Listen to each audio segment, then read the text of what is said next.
we're talking about your dad recording music, and one of my favorite things is when he like talked like Donald Duck or Daffy Duck, whatever he did, that type of thing.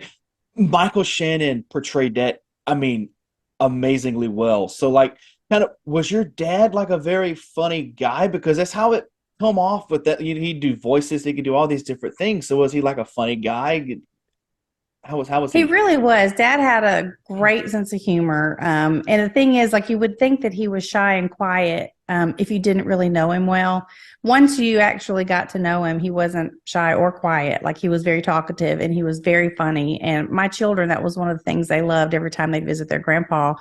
They thought he was the funniest guy that they ever met just because he was hilarious. I mean, he would make up little songs here and there out of nothing driving down the road, or he would, point out something and make a joke about something. Of course, my kids thought it was awesome. But as far as the Donald Duck thing, he could make that voice, he could make other voices, and it started off simple and cute and just something funny.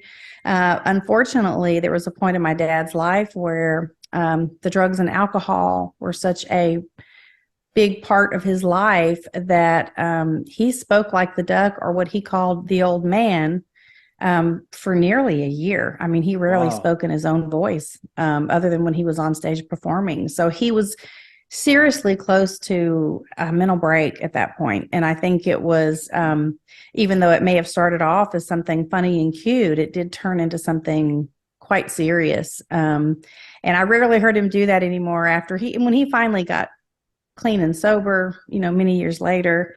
That wasn't anything that he ever really would do anymore. And I think it's because he realized at that time in his Right. life, it may have started as something innocent and cute and funny, but it did turn into something very scary, really, because he was just in such a bad place and such a bad state of mental health.